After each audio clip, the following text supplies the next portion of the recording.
अस्सलाम वालेकुम साथियों, मैं एडवोकेट आरफा खान। आप सब लोग जुड़ जाएं, फिर अपनी बात को शुरू करें।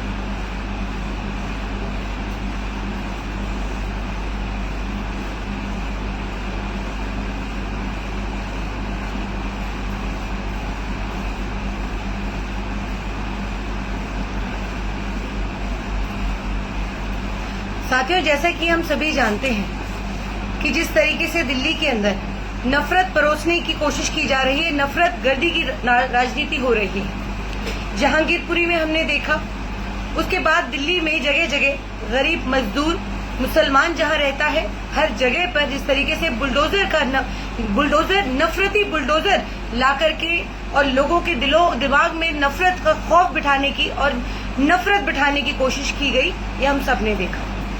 शाहीन बाग में भी आए, कई बार आए, 2 बार विफल होकर गए और उसके बाद फिर मदनपुर खादर पहुंचे। शाहीन बाग की खीर जो शाहीन बाग में पूरी नहीं हो पाई, वो मदनपुर खादर में निकाली गई। देखिए, अभी अमानतुल्लाह खान साहब की गिरफ्तारी हुई कल, और जिस तरीके से मदनपुर खादर में बच्चों के साथ, महिलाओं के साथ और भी जिन जिन लोगों को वहां से जिन की अरेस्टिंग हुई है, बर्बरता की गई। अमानतुल्लाह साहब का कॉलर पकड़ करके जिस तरीके से लेके जाया गया, वो बेहद शर्मनाक है। ये सोचने पर मजबूर करता है कि देखिए, जिस तरीके से केजरीवाल की चुप्पी है वो बहुत कुछ बयान करती है। आज इस लाइव के माध्यम से मैं आप लोगों से जुड़ रही हूँ और आप लोगों के सामने एक ओखला की बेटी के तौर पर अपनी बात रखूंगी। देखिए, अब वक्त है सोचने का, ये सोचने का कि आखिर जिस केजरीवाल को आपने वोट दिया था, ये सोचकर कि एक धरने वाला जो नेता था, जो धरने की राजनीति करता था, ये सोचकर कि दिल्ली के अंदर विकास होगा, दिल्ली के अंदर बदलाव होगा, लेकिन आज ये सोचना हमें पड़ेगा कि जिस तरीके से दिल्ली दंगे में जिस तरीके से केजरीवाल की चुप्पी रही और केजरीवाल ने अपने ही नेताओं का साथ नहीं दिया। उसके बाद कोविड के टाइम पे हमने देखा जिस तरीके से मरकज पर केजरीवाल ने खुल करके कार्यवाही की, मरकज पर ताला लगा दिया। ये साफ जाहिर है कि, और ये बहुत पहले ये बात साबित हो गई कि केजरीवाल मुस्लिम विरोधी तो है ही, गरीब विरोधी भी है। गरीबों के साथ आज जिस तरीके से बर्बरता हो रही है, पूरी दिल्ली के अंदर मकान तोड़े जा रहे हैं, गरीब मजलूम परेशान है, लेकिन केजरीवाल चुप है। दिल्ली का मुख्यमंत्री जिसको पहुंचना चाहिए था, जिस रेडी पटरी की ये बात करते थे कि झुग्गी झोपड़ी के बदले मकान देंगे, आज ये देखिए कि जिस तरीके से गरीबों के घर टूट रहे हैं, रोजगार टूट रहे हैं, और केजरीवाल चुप है। अब तो अमानतुल्लाह साहब जो ओखला के विधायक हैं, इनकी गिरफ्तारी हुई, तो अब तो इन्हें कुछ बोलना चाहिए, अब तो अपने विधायक का साथ देना चाहिए था। शाहीन बाग में जब हमारी अरेस्टिंग हुई थी, जब हम लोग जिस तरीके से बुलडोजर चलाने की तैयारी की गई थी शाहीन बाग में, और हमने विरोध किया था, हमें हिरासत में लिया गया, और हिरासत में लेने के बाद पार्टी हमारे साथ खड़ी थी। दिल्ली के प्रदेश अध्यक्ष अनिल चौधरी जी हमारे साथ खड़े थे। ये बात साफ की थी, शाहीन बाग आकर के ये बात साफ की थी कि हम अपने कार्यकर्ताओं के साथ खड़े हैं। लेकिन दिल्ली के मुख्यमंत्री ये बात कब साफ करेंगे कि वो अपने विधायक के साथ खड़े हैं, या अगर वो ये नहीं कह सकते तो कम से कम वो ये मैसेज ही दे दें कि देखिए, जो अमानतुल्लाह साहब ने किया है वो गलत है, उन्होंने गलत कार्यवाही, जो इन्होंने बाधा डाली है वो गलत किया है, या तो वो ये कह दें। तो देखिए, ये जो दोहरा रवैया है जो दिल्ली के मुख्यमंत्री अपना रहे हैं, इसके लिए हमें सोचने की जरूरत है। और सबसे बड़ी बात, आज जो हालात है देश के अंदर और केजरीवाल चुप हैं, ये बहुत बड़ा संकेत है कि दिल्ली में दंगे हुए, केजरीवाल साहब चुप रहते हैं।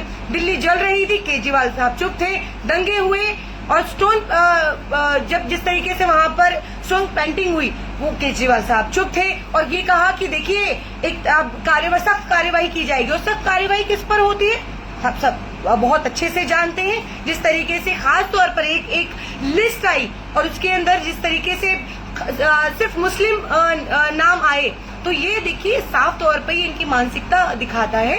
और मैं अमानतुल्लाह साहब के लिए कहूंगी कि आज आपको ये बात समझ लेनी चाहिए कि देखिए जो आजम खान साहब के साथ हुआ, कम से कम वो आपके साथ ना हो। और ये अब सोचने का वक्त है। देखिए आज आप जिस तरीके से कांग्रेस पार्टी पूरी तरह अपने कार्यकर्ताओं के साथ खड़ी है और जुल्म जिसके साथ भी अगर होगा तो साथ खड़ी है, तो उसी तरीके से केजरीवाल साहब को भी अपने कार्यकर्ताओं, अपने विधायक के साथ खड़ा होना पड़ेगा। और ये बात मैं आप लोगों को साफ कर देना चाहती हूँ कि अब ये इनकी मानसिकता पूरी तरह से साफ कि सिर्फ ये मुस्लिम विरोधी नहीं है, ये गरीबों के साथ भी नहीं खड़े हैं, ये गरीब मजलूमों के साथ भी नहीं खड़े हैं। तो ये बात हम लोगों को समझ लेनी होगी कि आज नहीं तो कल इंशाल्लाह अमानतुल्लाह साहब की बेल हो जाएगी।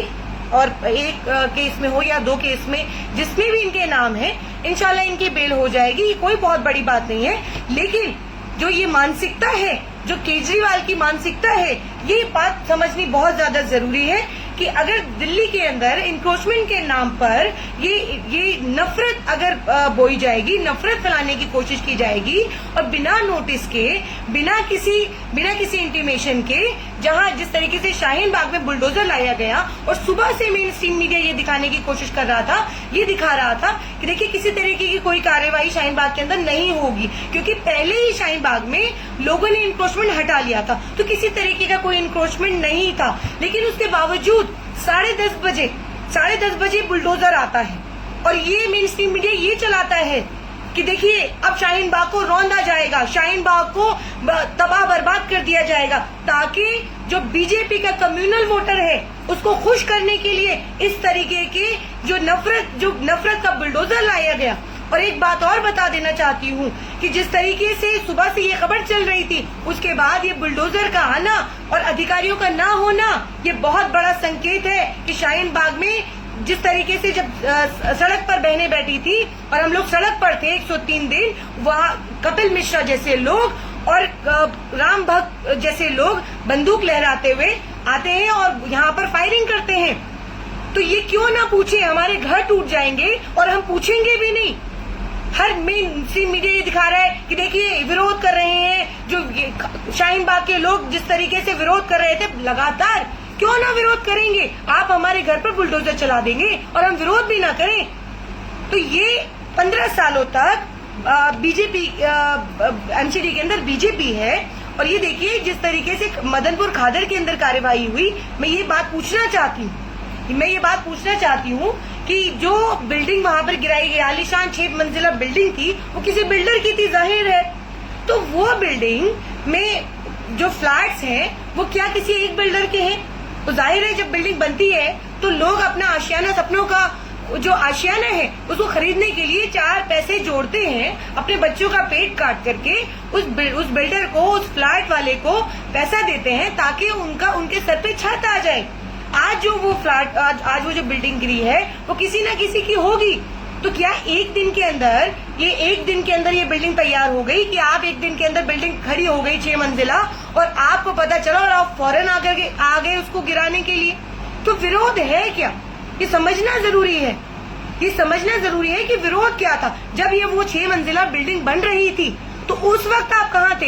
हर फ्लैट का, आज ये बात किसी से छुपी नहीं है कि हर फ्लैट का जब भी कोई लेंटर डलता है तो उस लेंटर के पैसे लेते हैं आप, ये सारे अधिकारी। तो मैं मदनपुर खादर के लोगों से ये अपील करूंगी, ये उनसे कहूंगी, मेरी अपील है कि ऐसे अधिकारी जिसने भी आपके फ्लैट के ऊपर, आपके मकान के ऊपर पैसा लिया है लेंटर का, उस पर आप कंप्लेन करें। क्यों आपका मकान बनने के बाद, पैसा खाने के बाद, अगर वो अवैध है, अवैध निर्माण हुआ है, तो आप उस वक्त तो पैसा खा रहे थे, लेकिन अब वो जब बनके तैयार हो गया और किसी ने अपनी जमा पूंजी लगा करके उस फ्लैट को खरीदा, तो आप उसको ढा देंगे, उस मकान को ढा देंगे। तो विरोध ये है कि किसी गरीब का, जो गरीब आदमी जो 4 पैसे बचा करके अपना सपनों का आशियाना अपने बच्चों के लिए खरीदता है, तो उसको आप क्यों बनने देते हैं? आप मत बनने दीजिए ना पहले ही। क्यों उसे पैसा खाते हैं, क्यों गाय करते हैं? विरोध ये है। तो जब 15 सालों से हमारा विरोध क्या था? विरोध यही था। देखिए, मैं ये बिल्कुल नहीं कह रही कि इंक्रोचमेंट करना सही है, मैं ये बिल्कुल नहीं कह रही कि इंक्रोचमेंट अगर होता है तो वो सही है, लेकिन इंक्रोचमेंट करने क्यों दिया जाता है? जाहिर है आपके समर्थन से, आपके साथ से वो इंक्रोचमेंट होता है, आप पैसा लेते हैं। तो ये समझना जरूरी है कि आज जो आपने बिल्डिंग ढाई वो किसी न किसी की थी, वो जिस किसी की भी थी, उसमें कितने लोगों ने फ्लैट अपना खरीदा था। तो ये एक दिन के अंदर ढा देना और ये कहना कि लोग विरोध कर रहे हैं, क्यों ना करेंगे विरोध? आप छत नहीं देंगे, आप रोजगार नहीं देंगे, और जमा पूंजी अपनी मेहनत मजदूरी करके हम लोग अगर मकान खरीदेंगे तो आप उस पर बुलडोजर चलाने आ जाएंगे, वो भी नफरती बुलडोजर आदेश गुप्ता के आदेश के ऊपर। ये तय करेंगे कि किसकी बिल्डिंग के ऊपर बुलडोजर चलेगा, किसकी बिल्डिंग के ऊपर बुलडोजर नहीं चलेगा। आदेश गुप्ता के घर के ऊपर बुलडोजर चलाइए। हम कह रहे थे, पहले दिन से कह रहे थे, जहां जहां पर इंक्रोचमेंट है, जहां पर जो आलिशान, जिसने अपनी ठाट बाट के लिए, अपनी लग्जरी के लिए इंक्रोचमेंट किया है, उसको आप बिल्कुल ढाइए, आप इसको बिल्कुल हटाइए। हम लोग आपके साथ खड़े। ओखला के अंदर भी हमने कहा था कि जहां इंक्रोचमेंट है, दिल्ली की आवाम ने ये कहा है कि इंक्रोचमेंट हटना चाहिए। ये नहीं कहा कि आप उसके घरों पर बुलडोजर चला दें, घरों को बुलडोज कर दें, रोजगारों को बुलडोज कर दें। ये नहीं कहा दिल्ली वालों ने। और ये अरविंद केजरीवाल दिल्ली के मुखिया बनते हैं, दिल्ली के मुखिया हैं और आज चुप्पी साधे हुए हैं। अपना स्टैंड साफ करें कि अपने वो विधायक के साथ है या नहीं है, या ये कहें कि वो विधायक के साथ नहीं है, जो विधायक ने किया, अमानतुल्लाह साहब ने किया, वो गलत किया, चाहे यही कह दे। तो ये बात हम लोगों को समझनी जरूरी है। और मैं अमानतुल्लाह साहब से भी कहूंगी कि आपको भी समझने की जरूरत है कि आपकी पार्टी आपके साथ कितना खड़ी है, वो आपको ये साफ हो गया है। तो ये बात हम सभी ओखला वालों को, ओखला की बेटी के तौर पर ये बात मैं आप लोगों से कर रही हूँ। और ओखला की आवाम जिस तरीके से आज ओखला में बंद है, ये समर्थन ही था अमानतुल्लाह साहब को। ओखला की आवाम तो खड़ी हो ही जाएगी, ताकतवर हिम्मत वाली आवाम है। जिस तरीके से शाहीन बाग में बुलडोजर आया, तो बुलडोजर के खिलाफ जिस तरीके से शाहीन बाग खड़ी थी, और उन लोगों को कहूंगी जिस वक्त ये गिरफ्तारियां हो रही थी, विधायक साहब को अरेस्ट किया जा रहा था, भाग खड़े हुए। शाहीन बाग से भी बहुत से लोग हैं जो पुलिस को देखकर और बुलडोजर को देख करके, जब उससे पहले तो खड़े थे लेकिन बाद में भाग खड़े हुए। तो ऐसे लोगों को पहचानिए कि जो भाग खड़े हुए, और ऐसे लोगों को कम से कम सपोर्ट करना चाहिए जो आप लोगों के साथ खड़े हैं। और आवाम हमारे साथ खड़ी है, आवाम आपके साथ खड़ी है। तो मैं आवाम का, ओखला की आवाम का तहे दिल से शुक्रिया अदा करूंगी, जिस तरीके से शाहीन बाग में हिम्मत करके, डट करके इन जो सांप्रदायिक ताकतें थी उनके खिलाफ जो खड़ी हुई। मैं शाहीन बाग के आवाम को सैल्यूट करती हूँ, सलाम करती हूँ। आपकी बहन आपसे इजाजत लेती है। बहुत शुक्रिया। अल्लाह हाफिज।